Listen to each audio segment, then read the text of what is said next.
More mini vlog. So మేము science fair లో ఏ project చేసామని మీకు తెలియాలంటే అది నేను చెప్పాను గైస్. కొన్ని థింగ్స్ మీకు చూపిస్తాను, అది మీరు చూసి మీరే గెస్ చేసి కామెంట్ చేయండి. ఫస్ట్ అయితే సున్నాన్ని యూస్ చేస్తున్నాం. అదేంటి సున్నం ఎందుకు అనుకుంటున్నారా?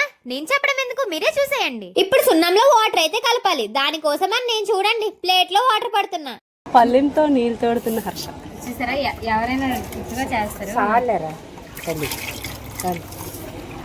మామూలుగా ఉండదు మరి. గుడ్డని ముంచి ఇది వైట్ క్లాత్ చేయబోతున్నాం. చూడండి మ్యాజిక్. 1 2 3 ఏటైతే చూద్దాం. బొగ్గు ఇప్పుడు అవ్వకపోతే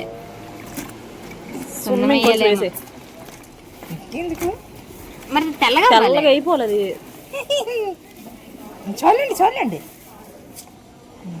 ఫ్లాష్ మ్యాన్ మొహంలోకి ముక్కులోకి నోట్లోకి అన్నిట్లోకి వేసుకుంటాం.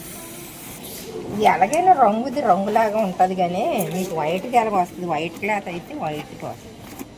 మా ఆంటీ పాపం కష్టపడుతున్నారు మా కోసం. మా ఆంటీ అయితే మాకు చాలా బాగా హెల్ప్ చేశారు గైస్. మీ చేతులు పాడైపోతే ఎందుకమ్మా ఇటు ఇవ్వండి అని చెప్పి ఆంటీ సున్నంతో కలిపేశారనమాట. యాక్చువల్ గా మాకైతే వైట్ కలర్ క్లాత్ కావాలి, కానీ అది అవైలబుల్ గా లేదని గ్రీన్ కలర్ క్లాత్ అడ్జస్ట్ అవుదామని సున్నంతో అయితే కలిపాం. కలర్ చేంజ్ అవుతుందేమో అనుకున్నాం కానీ కొంచెం కూడా అసలు కలర్ చేంజ్ అవ్వలేదు.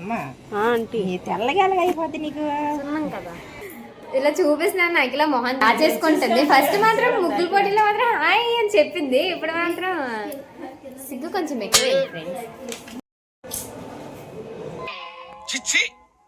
సిగ్గుపడకండి, ఇంకా మా ఫ్రెండ్స్ అందరూ అయితే ఫుల్ కాన్సన్ట్రేషన్ తో మొత్తం వర్క్ అంతా కంప్లీట్ చేస్తున్నారు. ఫస్ట్ క్లో అయితే ఇదే గైస్, ఇగ్లు. దీన్ని అయితే అట్టపెట్టెతో తయారు చేసి దూదితో అయితే డెకరేట్ చేస్తున్నాం. ఫైనల్ అవుట్పుట్ చూస్తే మీకైతే డెఫినెట్ గా నచ్చుతుంది. సో ఫుల్ గా ప్రాసెస్ మొత్తం ఒక వీడియోలో చూపించలేను కాబట్టి ఒక్కొక్కటిగా ప్రాసెస్ మొత్తాన్ని నెక్స్ట్ వీడియోస్ లో అప్లోడ్ చేస్తాను. That's all today. ఇంకొక మినీ వ్లాగ్ తో మళ్ళీ కలుసుకుందాం. Bye bye. Subscribe to happy Harsha.